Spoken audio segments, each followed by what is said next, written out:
All right, sometimes I just can't pass up a deal, and that's what I did this time. So, I checked out not too long ago Expedition to the Barrier Peaks, which is a ton of fun, and at some point I'm definitely going to try to run a Dungeon Crawl Classics crew through that. But, so this beast was on sale for a really low price, and I just ended up talking myself into getting it. That is the Temple of Elemental Evil, another in Goodman Games' original Adventures Reincarnated. This thing is a monster. Now, I have heard a lot of people talk about this over the years, and I've heard a few people refer to the actual Temple of Elemental Evil as being essentially unplayable. I don't know if that's true. I feel like a lot of people have played it over the years, but I also get what they're saying. I think that a lot of dungeon masters at this Dungeons and Dragons have modified the game, modified the dungeon and such, so that it's more playable. And honestly, that's what I would do anyway, besides the fact that I'm turning it from Dungeons and Dragons into Dungeon Crawl Classics if I run it. I modify things normally. So this is a 2-book slipcase set. Let's see here. Somebody say the slipcase wasn't very good, but I don't know. It seems pretty solid. Yeah, it seems good to me. This collects several different things. Yeah, the T1 through 4. And as somebody else pointed out, it is a little odd that the art for the Temple of Elemental Evil is on book 1, and the art for the Village of Hamlet is on book 2, even though they are in separate books. Look at that. I love the DCC art. So good. So one of the things that is interesting in this one to me is Village of Hamlet. Now, of course, like with all the old school or original Adventures Reincarnated, they have interviews and essays and such in the front, and some the history of the supplement. Apparently there was a lot of stuff. There's a lot of stuff with Dungeons and Dragons, that there's a lot of behind the scenes stuff with TSR, with Gary Gygax getting pushed out of the company and blah, blah, blah. He gets sent off to California. I mean, the whole story behind it, there's a reason why they've written, I think, more than one book about the history of TSR, because it is, it's that Machiavellian backstabbing and all of that. But, Gygax wrote Village of Hamlet, and then the Village of Hamlet references the Temple of Elemental Evil as though it's going to come out soon, and people would be able to play it soon after. But it took 6 years to get released, and when it was released, it was written by somebody else, and there was a lot of different stuff that went on, and things had to be changed. And so, like I said, people say that it's kind of a mess. And I don't know what Goodman Games has done with it. I don't know if they have, tried to fix some of the inherent problems with the temple. But, I've seen enough people talk about, I just saw something, Captain Courageous's review, where he talked about some of the things that he did, and they seemed like really good, solid fixes that would not be too difficult. I know one of the problems that it has is a problem that so many Dungeons & Dragons modules had, and I've mentioned before, Call of Cthulhu, some of their earlier stuff certainly had this. The tons and tons and tons of different creatures all together for reasons that make no sense. Why would there be a room full of giants next to a room full of goblins next to a room full of liches? It's silly. So, there's some fixes that you could do. So, anyhow. Oh, yeah, here we have, that's right, the original publication of this stuff. So the original version of Village of Hamlet which, you know, was a fairly short scenario, but from what I understand, Village of Homewood is actually a really excellent starting location for your crew if you're, you know, you're running the game and you want them to have an early town that they can use as a base of operation. I guess it's a good spot to go. And then the Moat House dungeon, people talk a lot about that as being like, you know, one of the early quintessential dungeons, or, you know, that sort of thing.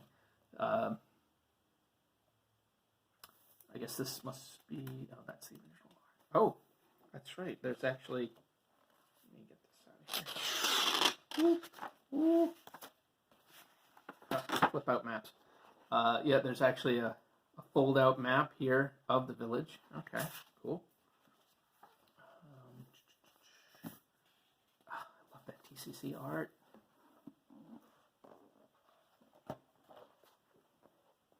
It's crazy. Love it. There's a lot of book here to handle. So yeah, then it gets into the original printing of the Temple of Elemental Evil. You know, I might flip through this stuff, but, you know, I'm almost certainly going to go pretty direct to the Goodman Games redo, as they tend to make things more clear.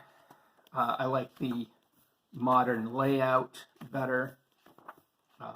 I do understand that apparently there's quite a bit to this Temple of Elemental Evil. That somebody was saying, I think it might have been Captain Courageous, was saying that it was a good year worth of play to get through that darn dungeon. So, but I also know there's like, you know, weird stuff with, like, why do you have in a temple of elemental evil and your big villain is a mushroom goddess? That doesn't make any dang sense. You know, that again seems so TSR in the 80s, where it just throw it all in, and who cares if it makes any dang sense at all. Let's see. I mean, there's a reason why, you know, as a kid, when I was first starting to run games, you know, I was running basic role-playing. That was my system. That was what I started with, and it was what I ran. But, you know, at that time, you know, D&D, when I first got into it, D&D was kind of on the wane, but it was still around. There was still a ton of stuff. And, you know, I looked through the adventures because I figured, oh, I could convert it over. That's no problem. But the adventures made no sense. When I would read through the ones that I got my hands on, they just seemed so silly and nonsensical. And so I got, early on, I lost my taste not only for D&D, which I then ended up playing and really disliked, but I lost my taste for modules in a sense, because every time I would try to read one, I'm like, this is dumb. This why was my big question. Why is this here and that there, and how are they together, and you know, who thought that was a good idea? You know, there wouldn't be like a theme. There wouldn't be any kind of sense. What's it? Colville's always saying verisimilitude. You know, there was none of that. And I'm like, you know, why am I going down into this dungeon, kicking in a door that's theoretically been closed for 500 years, and there's 3 goblins standing there? Like, what? What? It makes no sense. So, so I just lost my taste for modules. Now, getting into Dungeon Crawl Classics, getting into the kind of wacky, bizarro world fun of Dungeon Crawl Classics has given me a bit more of a taste for that. But even so, I want a certain level of theme, and you know, so if I'm going into a Temple of Elemental Evil, I want it to be elemental related monsters, and I think that, you know, refilling the dungeon with things that make sense is going to be my biggest task with this. So yeah, so we get into the actual. So after 223 pages, we get into the Goodman Games stuff, the redo of the material. We have an overview. We have cool art. I'm just going to bump into everything. This book is a lot to move around. Is this another?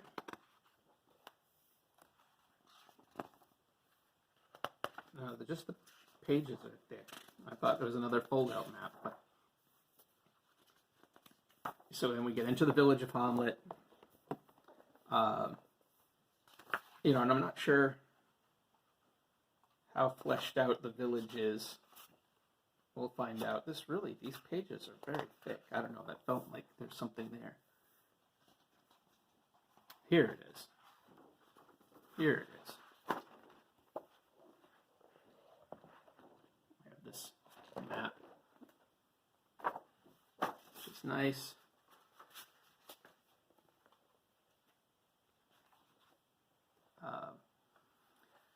Yeah, so I have talked in previous videos about wanting to have a bit of an open world DCC game at some point involving, you know, doing up a big map and plunking down a bunch of these towns and locations, and then letting players go where they want to go. So, you know, I certainly think that Hamlet and the Moat House will make it into my setting. Will the Temple of Elemental Evil? I don't know. We'll see. I'll have to read through this version of it, see how usable it is. But I do think with some of the advice I've seen on things to do to make it, somebody was talking about this, like a giant prawn or a giant, it's not, I don't think it's a lobster. I think it's like a crawfish.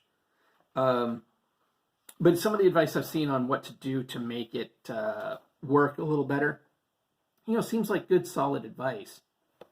Wandering encounters. Maps. There's a lot of maps in here. That's going to be useful.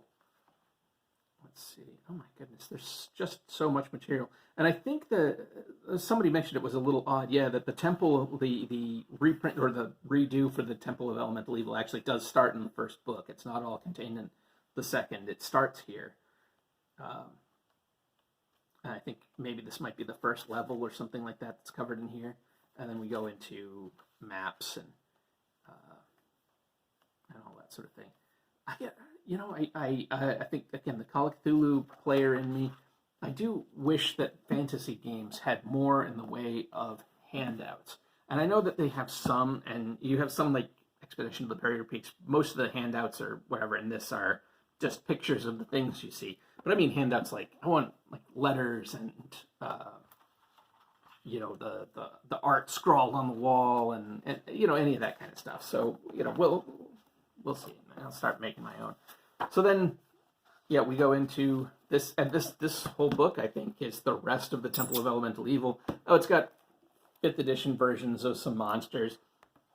Easy to convert over to Dungeon Crawl Classics. That's not a problem. I did find in running some Phandalin with Dungeon Crawl Classics, it was pretty easy to convert 5e stuff over. Most of the time, it's just, you know, pluck it out and plug in the DCC version. I know DCC is not gonna. They're not gonna have necessarily their own version of Violet Fungus Curtain, but you know, I'm sure I can figure something out.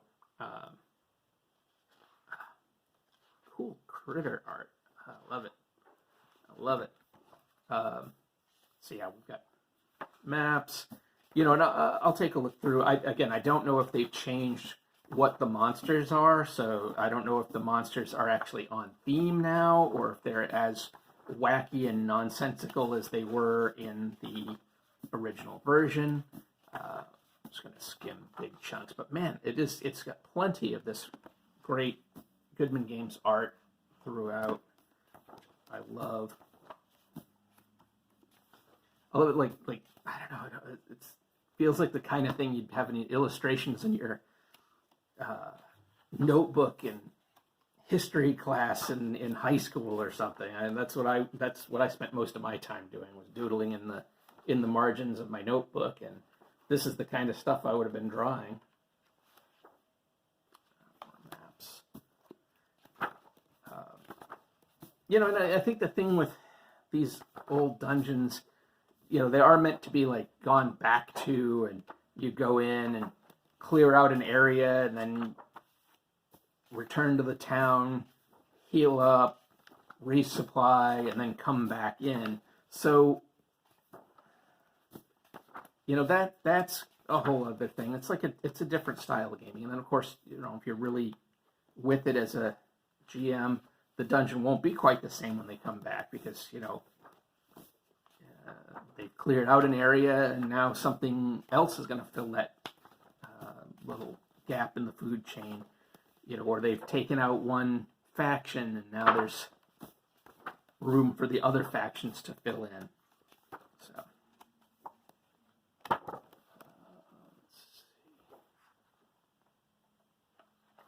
yeah, I know there's something about the nodes, the elemental nodes, where like I think those are there's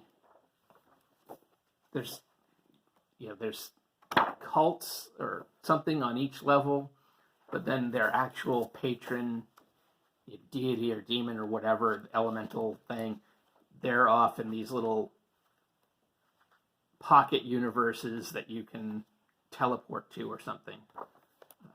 This looks like a whole bunch of NPC write-ups, or maybe this, I don't think this is the pre-generated characters. I think it must be NPC write-ups. I'm not sure.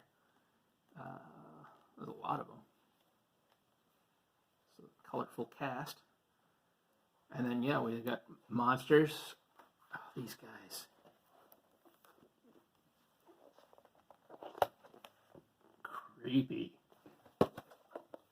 I remember seeing some of this stuff in the old monster books, you know, like when my brothers had them laying around.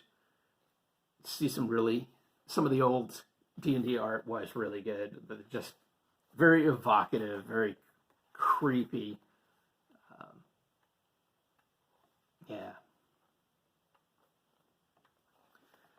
So I'll give it a read at some point coming up and take a look at some items, special items in the back here. Oh, hey, what did I say? Player handouts. That's cool. Oh, nice. That's what I wanted. Player handouts. Very cool. That makes me very happy. And then we got all the maps, or not all the maps, but a bunch of them. Glossary. Is this glossary so you can make sense of? Yeah. Because when they say it written in High Gygaxian, using all the archaic words, pulling them out, you know, good old Gygax. So, anyway, I couldn't resist this sale price, more than half off of its original, I think, $100 price tag. So I picked it up. I'm going to read it at some point. It might be a little while, especially because I don't have any particular Dungeon Crawl Classic stuff going on right now. But I'll take a look, see how well it works for what I want to do. Who knows? Maybe I just try, once I figure out what I would do with this in DCC, maybe I would just run a group through this exclusively, not worry about plugging it into an overall game, but just do the Temple of Elemental Evil for DCC. Maybe that's what I'll do.